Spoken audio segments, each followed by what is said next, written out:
Lucretius Today. This is a podcast dedicated to the poet Lucretius, who wrote On the Nature of Things, the most complete presentation of Epicurean philosophy left to us from the ancient world.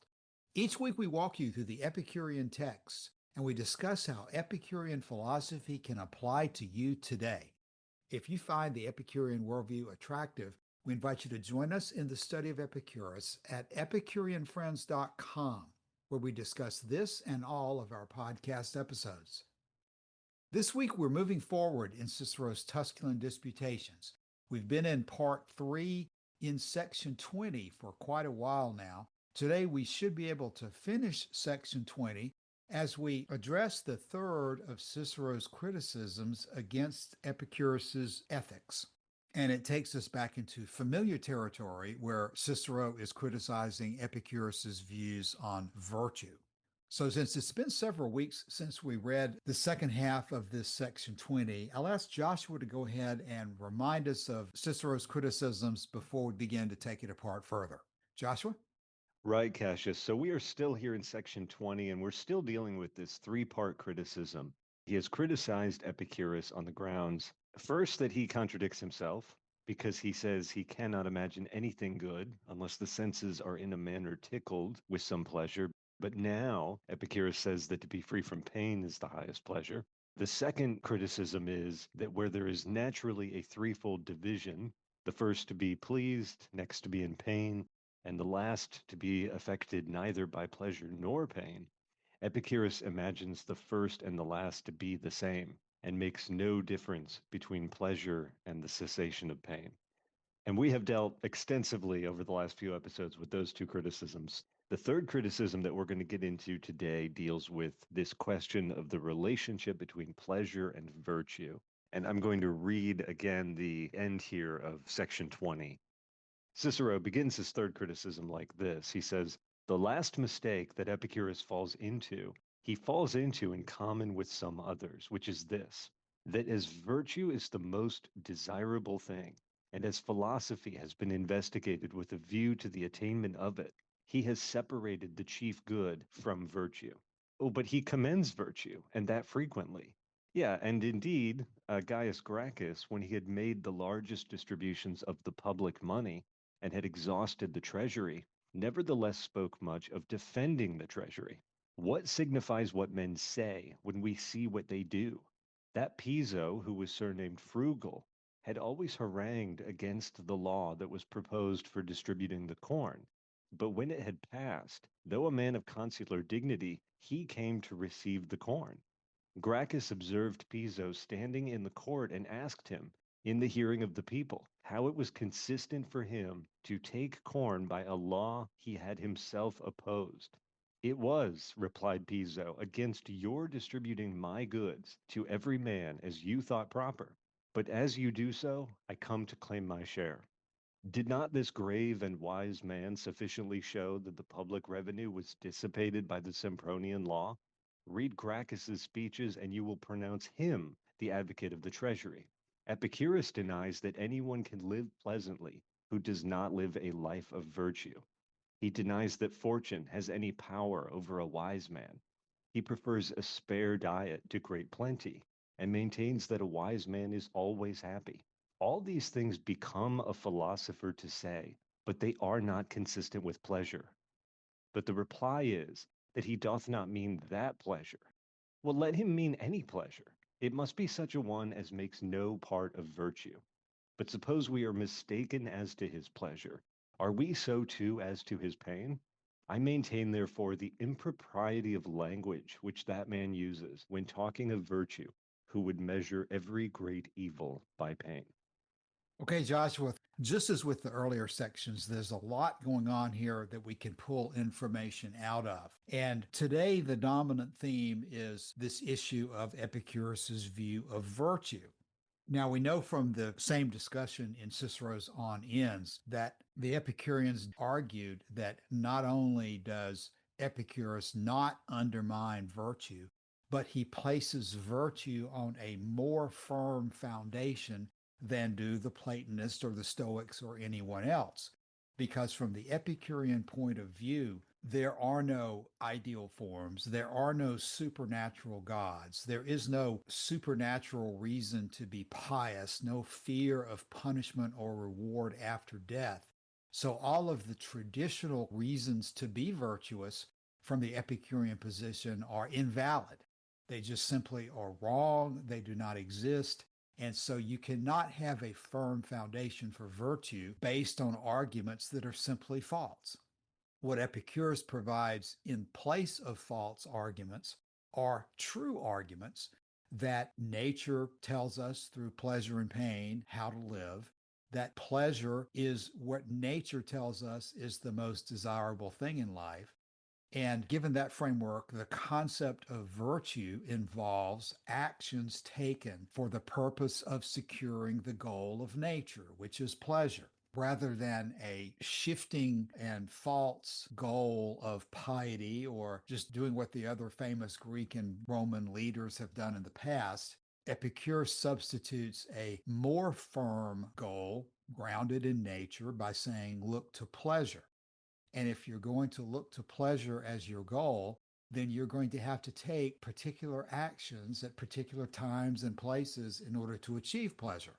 And those actions, which are reasonably calculated to lead to the goal, are going to be the foundation of virtue from the Epicurean viewpoint. As Torquatus has said, we don't praise the art of navigation simply because it's an art. We praise navigation because it teaches us how to sail our ships successfully. The same analogy applies with virtue, in that we're not interested in virtue simply for the sake of virtue. We want virtue because of the practical results that it obtains.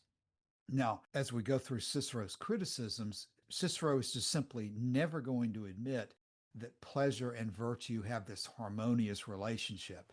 Cicero insists that there is an absolute war between pleasure and virtue and that they can have nothing to do with each other, because pleasure is a disreputable goal and leads to disaster from the point of view of virtue, and the two cannot coexist productively. If you're talking about pursuing pleasure, by definition, according to Cicero, you are being unvirtuous. That's the cliche about virtue being its own reward. If you're looking for a reward from virtue, according to the Stoic position, then you've undermined the entire reason for wishing to be virtuous in the first place. Virtue is its own end, its own reward from that other Ciceronian perspective. Cicero begins this section by making an assertion that though virtue is the object of our eager seeking and philosophy has been devised for the sake of securing it, Epicurus has severed the highest good from virtue. Again, that's the King translation in the Loeb edition. Young has it that as virtue is the most desirable thing, and as philosophy has been investigated with a view to attainment of it. So again, when we look back at the letter to Menorchius, certainly Epicurus says that a life of virtue is inseparable from a life of happiness. But Epicurus is always very clear that the purpose of philosophy, the purpose of doing anything, is going to be the attainment of the life of happiness and not the attainment of virtue. And that distinction is the source of all of this dispute. Well, Cassius, for me, when I read this, it sounds to me like Cicero himself is saying that virtue is the most desirable thing and that philosophy has been investigated with a view to the attainment of it. And Epicurus calls himself a philosopher, and yet he has separated the chief good. He's separated the telos from virtue and placed it in pleasure. So maybe he is saying that this is his reading of Epicureanism, that virtue is the most desirable thing and philosophy has been devised with a view to the attainment of virtue. But Cicero himself is saying virtue is the most desirable thing and that philosophy exists specifically so that we can procure it. And if Epicurus is going to hold to pleasure, then he shouldn't call himself a philosopher. Yeah, Joshua, I can certainly see where you're coming from there. And maybe this ambiguity is a sort of an example of the problem here, that Cicero often is not being clear about what Epicurus's position actually is. Clearly, he's saying that Epicurus commends virtue and praises virtue. But the bottom line is that Cicero is complaining that Epicurus makes the chief good something other than virtue. Exactly. Now, in the structure of this paragraph, we have a frame narrative that's been inserted by Cicero here to make a point. So he goes through the frame narrative and then he comes immediately back to his question. And at the end of it, this is where he says Epicurus denies that anyone can live pleasantly who does not lead a life of virtue. He denies that fortune has any power over a wise man. He prefers a spare diet to great plenty. He maintains that a wise man is always happy. All these things become a philosopher to say, but they are not consistent with pleasure. So it's this idea that Epicurus is calling himself or allowing himself to be called a philosopher, but he has put virtue in the back seat and he's got pleasure driving the bus. And in Cicero, you can't even imagine anything more horrifying. You mentioned that it was war between these two viewpoints, and that is the language that Cicero himself uses in that famous passage. He describes the Epicureans taking Italy by storm. The actual words he uses in Latin seem to imply that the Epicureans are laying siege to Italy, right? They've got us surrounded, they've got us encircled. And it's this pleasure seeking idea from the East that is so corrosive in Cicero's mind. It's so dangerous to everything he's trying to do in his ideal of the Roman citizen soldier and saving the Republic and bringing up a new generation of people who are going to lead when he's gone and so on. And Epicurus, by placing the good in pleasure rather than in virtue, is a threat to that entire project. So the military language, this warlike terminology that you reference, I see that's exactly what Cicero is doing because he sees it as a deep, deep conflict. Joshua, you're right. And the illustration that Cicero gives us in this section is worth talking about at some length. Not all of Cicero's illustrations hit home to us given the lack of information we have about what was going on. But the one he gives here, I think we can relate to better than most. And it's the example of the Gracchus brothers, a very famous episode from Roman history.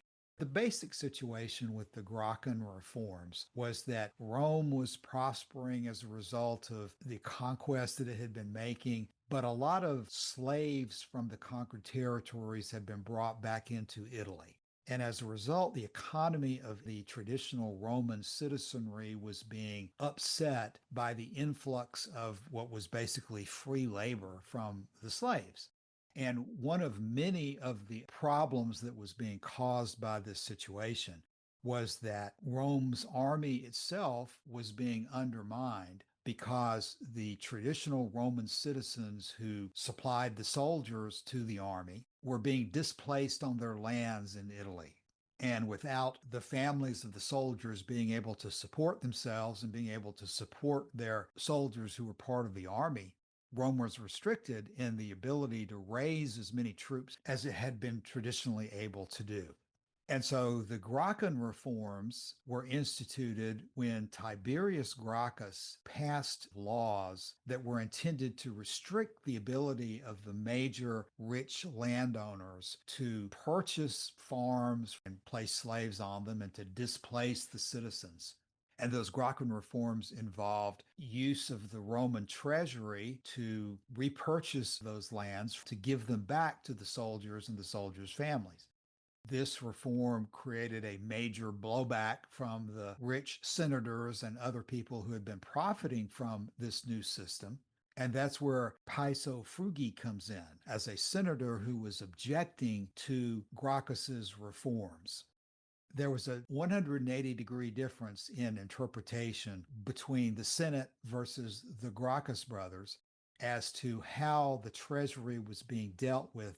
The Gracchans considered what they were doing in using the public treasury to buy back the land for the farmers as something for the good of the Roman Republic, the good of the treasury itself, because they were making sure that the system that had traditionally been in place could continue and that it was not disrupted by the influx of slaves and money from outside. The Senate, on the other hand, which was benefiting from the influx of slaves and money from the outside, considered the Gracchian reforms to be raiding the treasury and taking money that should have belonged to the state and giving it to private citizens was the worst thing you could possibly do to undermine the treasury. And so what Cicero ends up pointing out to us here is that the Gracchus brothers were very eloquent that they were defending the Roman treasury, while at the same time, the Senate, in this case, Piso Frugi, said that the very same acts that the Gracchus brothers were doing was undermining and dissipating the treasury. And so you had both sides of the dispute claiming that they were the ones in favor of protecting the treasury of Rome. And yet they were taking absolutely different approaches towards doing so. And that's what Cicero is saying is the situation between Epicurus and his philosophical opponents. That Epicurus may say that he is defending virtue, just as the Gracchus brothers were saying that they were defending the treasury. But in reality, the Gracchus brothers were destroying the treasury from Cicero's perspective, and Epicurus was destroying virtue even while praising it. Joshua, what's your take on that story? Well, we could go just about as deep into this as we wanted to, and it would take us all day, Cassius. It will be helpful, though, I think, to get a bit of a background about what is going on here. So, we're talking about Tiberius Gracchus and these agrarian reforms that are happening in the 130s BC, approximately, and later. And you made the point, which is that we've already seen the development of people splitting into two factions. You have these wealthy senators who own land as the main source of their income, who profit from replacing native Italian laborers with captured slaves from foreign conquest, from the Punic Wars, and so on. And then you have on the other side, you have the plebeian class, which is dealing with wage depression and there's not enough work and they're starving and so on. And so, broadly speaking, you've got these two political movements in Roman society that also reflect the support base of those movements. So you have the populares, which represent the plebeian class, and then you have the optimates, which represents the interests of the senatorial class. And which side that any individual Roman, particularly these aristocrats that Cicero is constantly talking about, which side you're likely to come down on partially depends on who your family is, which gens you belong to. This is kind of like your clan. And so you end up with cases like in the case of Julius Caesar, he's a member of a branch of the gens Julii, which is an aristocratic family. He is on the populare side of the political dispute here. In his lifetime, I think he's born in about 100 BC. But we're setting up here in the 130s and after, in another 2 decades, we'll get into the Marian reforms where he reforms the legions. All of this, they're dealing with deep conflicts in Roman political, social, and economic life. And the conflicts they're dealing with don't really find a healthy resolution. And so what it leads to is a century of internecine warfare. This is where you get the civil wars at the end of the Roman Republic. And that's kind of the backdrop of all of this. So even though Cicero is telling the story, we have to understand Cicero has a dog in this fight. Yeah, Joshua. In this section, Cicero spends almost half of this discussion talking about this little anecdote about Piso opposing the Gracchian reforms. And yet, when the money was handed out under those reforms, Piso asked for his own share of it. And I don't think that's really the point here. The point here is not whether Piso Frugi was being contradictory himself. The point is this, that both Piso Frugi and the Gracchus brothers were advocating for the treasury, just as Epicurus and the other philosophers advocate for virtue. And that creates problems in a lot of people's minds because unless you dig into the background, you say, well, everybody's supporting the treasury. Everybody is supporting virtue. Why are we even having an argument? Can't we all just get along and move on to something else? Well, what Cicero is showing us here is one of the most famous examples of Roman history of where the same words on their face can mean totally different things.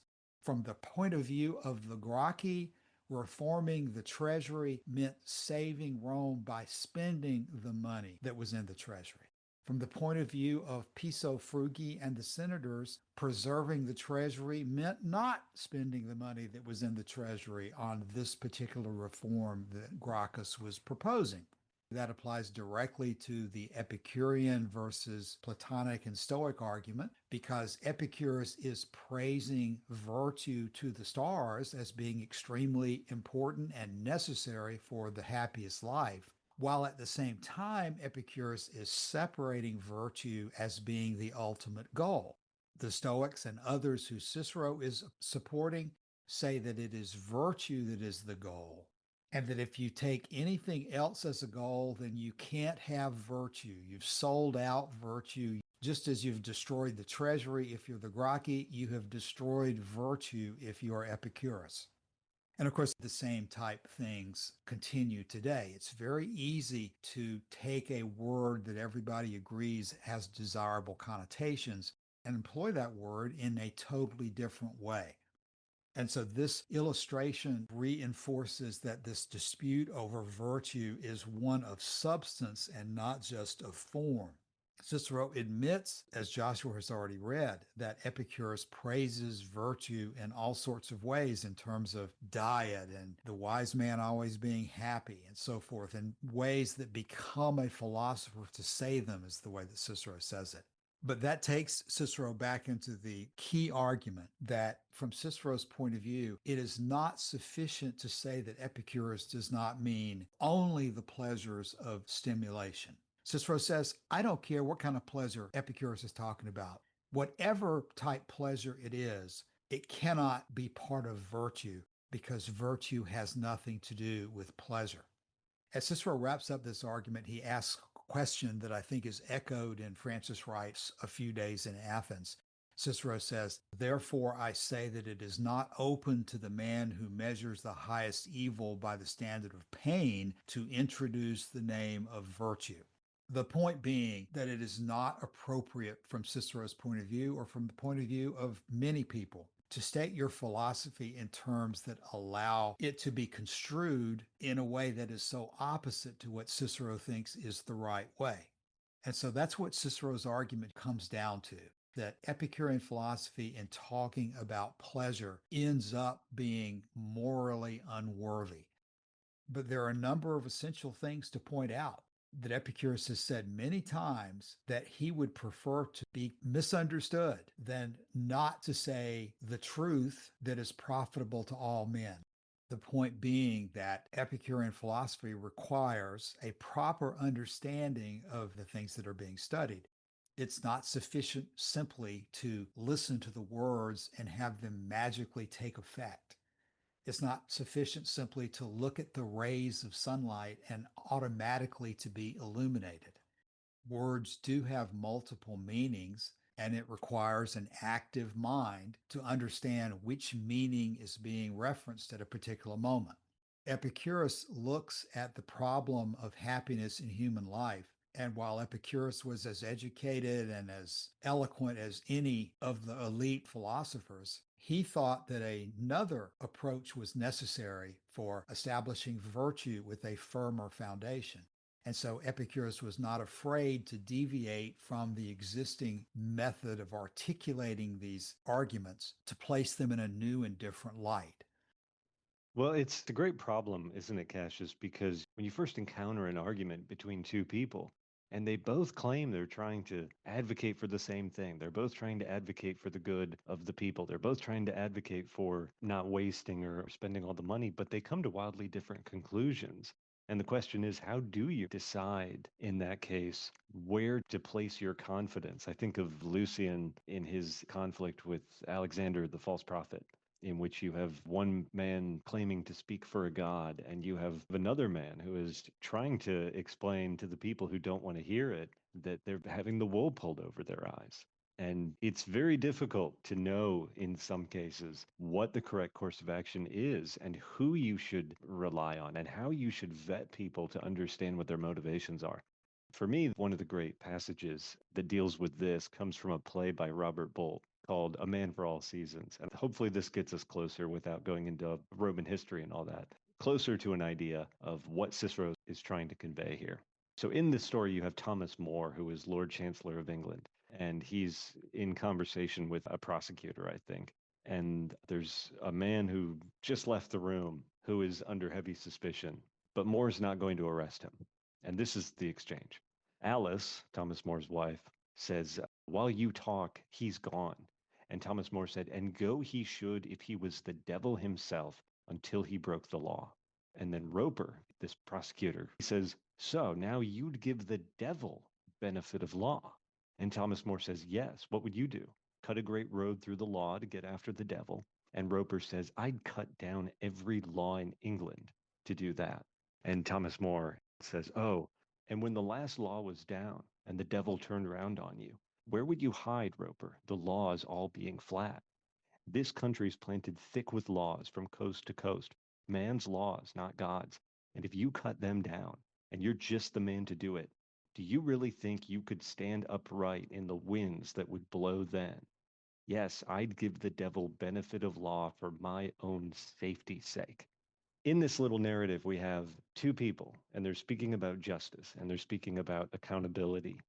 And the impression that you might get is that Roper, in saying, I'd cut down every law in England if I could go after the devil, if I could hold him accountable, if I could bring him to justice, I would cut down every law in England.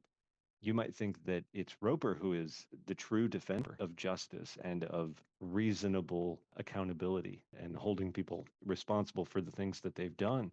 But from More's point of view, what he is proposing is actually far more unjust and far more likely to breed unaccountability than the situation as it is. You know, More says, when you cut down every law in England and the devil turns around on you, where are you going to hide? What are you going to do? It's very easy to talk about this stuff when it's another person being accused. Put yourself in their shoes and ask yourself, if we do what you're suggesting, this is a rod that is being made for your own back. And you have to be able to understand that. And so even though Thomas More in this passage is saying that he'd give the devil benefit of law, which sounds, particularly to a pious Christian, sounds crazy, he's actually in this case, with his more measured and moderate approach, he's actually taking a stand which is much more protective of justice and accountability than what Roper is trying to do. The idea is when you have two wildly divergent propositions and they're both rooted in the same stated desire, how do you know who's telling the truth? Because you can't see the future. How do you evaluate which claim or which claimant has the best interests of the most people at heart? How do you determine who's acting merely out of selfish self-interest, right? These are real and serious questions, and I don't have a great answer to them. The way that Cicero relates this back to Epicurus is by saying, if you read the speeches of Gaius Gracchus, you will pronounce him the advocate of the treasury. But in fact, it's Piso Frugi who didn't want to distribute the money from the treasury in the first place. It's Piso Frugi who was against this idea, who was against distributing his goods to every man as Gracchus thought proper. But the conclusion I think that Cicero comes to is actually it's Piso who is trying to preserve the treasury in this case. And the conclusion of all of that is just because you read Gracchus's speeches and it seems like he's advocating for the treasury, you can't rely on your first impression of someone putting their best foot forward and that you've really understood their motives. So just because Epicurus is saying that he cares about virtue doesn't mean that he actually does care about virtue. If you look at the rest of what he's doing, he places virtue in conflict with philosophy itself by placing pleasure and not virtue at the center of the whole story. Cicero, I think, is trying to evoke a feeling of disgust, and we've encountered this feeling before from on ends, from Cleanthes in that story, who asks the reader to conjure up in their minds an image of a painting. And the painting is of pleasure sitting on her throne, and clustered all around her on her throne are the virtues acting as her handmaidens. And we're supposed to be horrified by this because the idea that the virtues serve as handmaidens to pleasure is, from the point of view of Cicero and Cleanthes, is you've completely turned philosophy on its head. The entire purpose of what we're trying to do has been flipped upside down now. And it's been flipped upside down in the service of selfish and sensual self-interest. And as I listen to all of this, as I read through Cicero here, it does occur to me that just as Cicero is saying, sure, Epicurus says that he is an advocate of virtue, but when you read his work, he's actually creating great problems for people who hold virtue to be the good. He's actually placing pleasure in the position of the good. Joshua, your example of Thomas More and giving the devil his due is an analogy I think we should carry forward to what is probably an even more famous way of asking the same question, which is Machiavelli's references to the ends justifying the means. What do we think Epicurus's perspective on the general suggestion that the ends justify the means would be?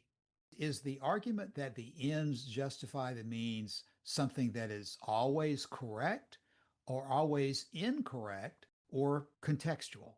Would Epicurus recoil in horror at the suggestion that ends justify means? Or would Epicurus say, obviously, that's the case? Well, we've been dealing with the question from Cicero here of why was philosophy devised in the first place? And we're not going to be able to answer that. But philosophy, by the time of Epicurus's life, is trying to do a whole different number of things. And so there's a lot of stuff being done in philosophy that Epicurus himself isn't trying to do. You have people like Plato writing his Republic, or Cicero writing on the Republic and on the laws and so on. You have philosophers who are thinking about what the ideal state should look like. Epicurus is not at all interested. He's not writing about what the ideal state should look like, what the ideal setup of the government should look like. He is focusing his efforts at teaching individual people how to be happier, how to live lives that are more pleasurable and more blessed and so on than what they're doing right now. And so there's not as much of a temptation for Epicurus to say that we have to tell the noble lie of Socrates, that some people are born to rule and others are born to serve or whatever. Epicurus doesn't have to even address that stuff really because he's not wading into those waters. He's not saying this is what the ideal state should look like. Thomas More, interestingly enough, wrote Utopia, of course, in which he takes Epicurus's idea and does try to build a society on it. It's a society that doesn't exist and will never exist. That's what utopia means, no place. This is never going to happen. But Epicurus himself is not trying to build the ideal city. He's not trying to build the best kind of city state or the best kind of group or clustering of human beings working toward a common goal. That being said, I do think it's possible in some respects to emerge from Epicurean philosophy with a view that he may have been a consequentialist, even though certainly he never called himself one. And I say that because he talks so much in his works about choice and avoidance. This is kind of the bread and butter of consequentialist thought, right? Which is how do you know what to choose and what to avoid? And for Epicurus, it leads to more pleasure. You quoted last week, Cassius, that Epicurus said, when you go to a dinner, I choose not the larger share and nothing else. I choose the most pleasant. He's saying, by saying that he is judging his behavior. He's choosing which behavior he's going to follow based on the consequences of that behavior. And so in that particular instance, the end, or telos, you could say, of pleasure justifies the means of eating the most pleasant dish. He is laying out what I could interpret as a consequentialist view. His prime motive in all of this is not to establish one particular view of justice or of politics or anything else. He's talking to individuals. And as we've been saying for weeks, when you're talking to individuals, you're talking about pleasure, and pleasure is something that is experienced and judged on an individual level. So my answer, to answer your question more directly than I have so far, my answer is no, Epicurus does not lay it out as law by fiat that the ends always justify the means, but he does say things that can be interpreted through this consequentialist lens, that something should be judged based on the results. And the shortest path to that is through choice and avoidance. We choose not the larger share and nothing else, but the most pleasant. We choose not the longer experience, but the most pleasant. When the play ceases to please us, we exit the theater and so on. He's saying you try to envision what the consequence is going to be. And if the consequence is greater pleasure, then that's something to choose. If the consequence is greater pain, that's something to avoid. That is a consequentialist view. It is a discussion of the ends and of the means. Yeah, Joster, we kind of veered into that question perhaps unintentionally, and now I see that it's probably the most interesting aspect of what we've been discussing today. You're using the term consequentialist, I think, as a way of categorizing the view that the ends do justify the means.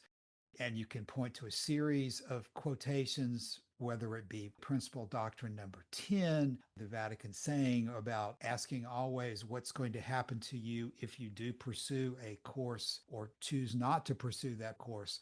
It's relatively easy to construct the argument that that's the direction that Epicurus is going in, that he places his end, his chief goal, in pleasure, and that Epicurus is not going to allow any subordinate goal to override the ultimate goal, which is pleasure. And it's pretty easy to categorize Cicero's objections to Epicurus as being based exactly on this ground that that is what Epicurus, in fact, is doing. He's placing his chief good in pleasure and saying, whatever you have to do to get to pleasure is acceptable in my philosophy. And that is a very challenging viewpoint, to say the least.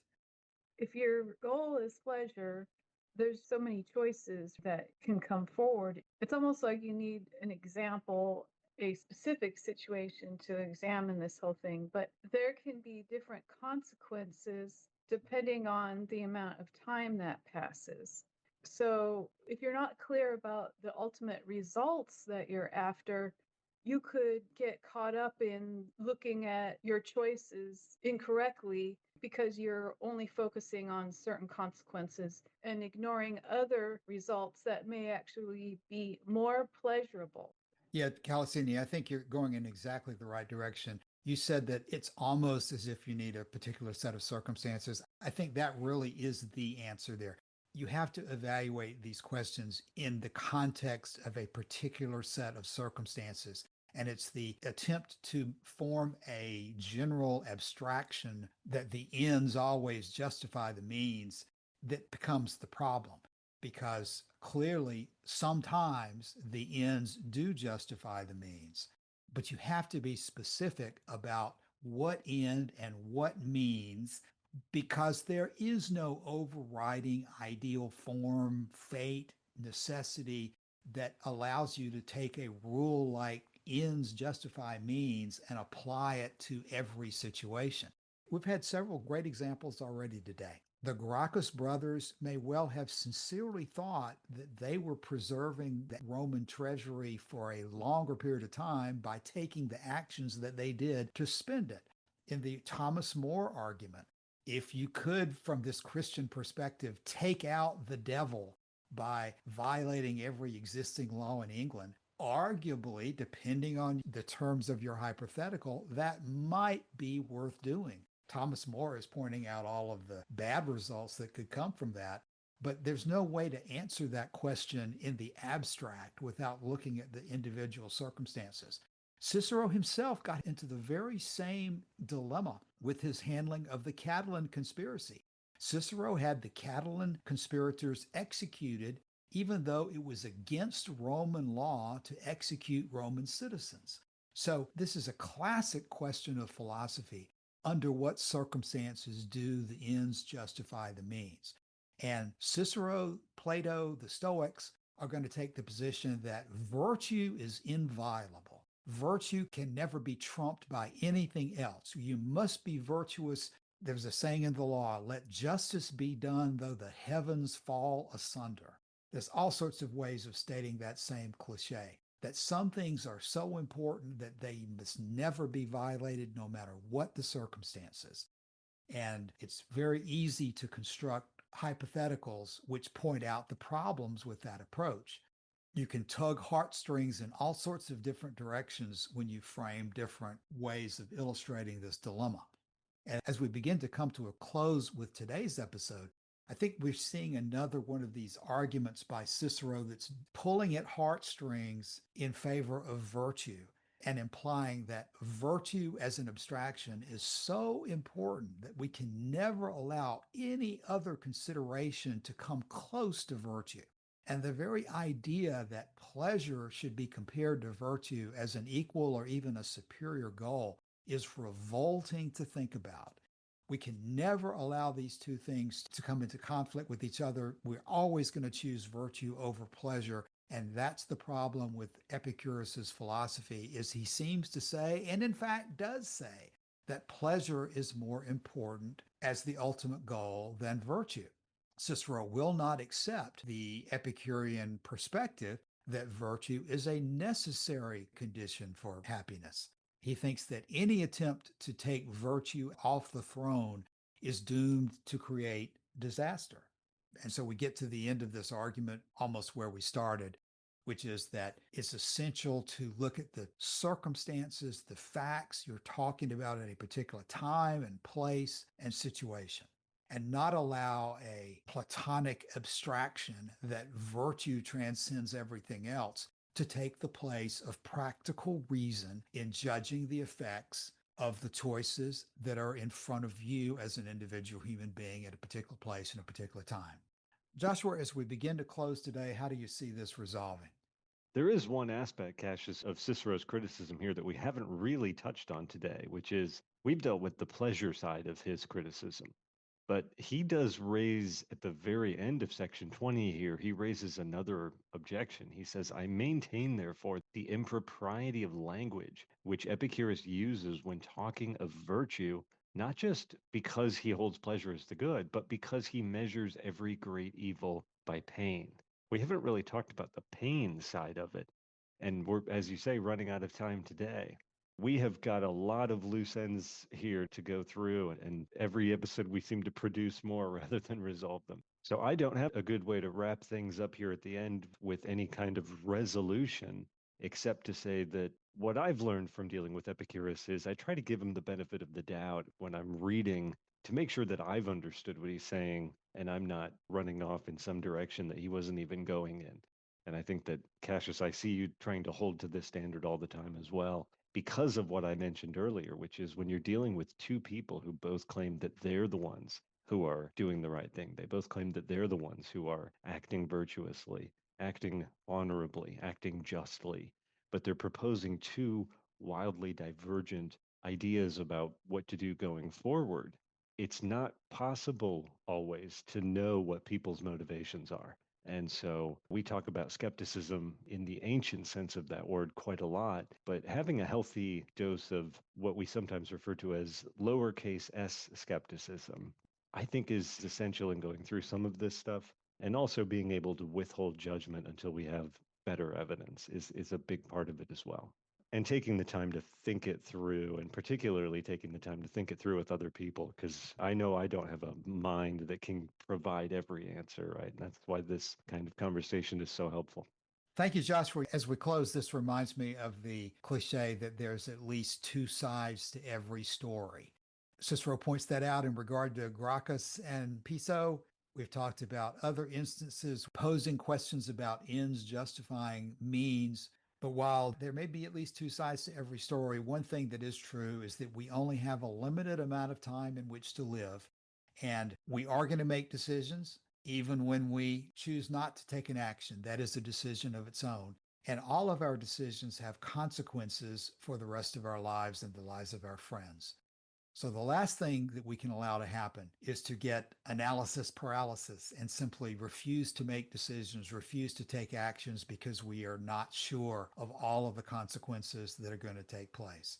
What's important is to have a philosophy and a general approach to living that makes the most sense for us and seems most likely to lead to the best result.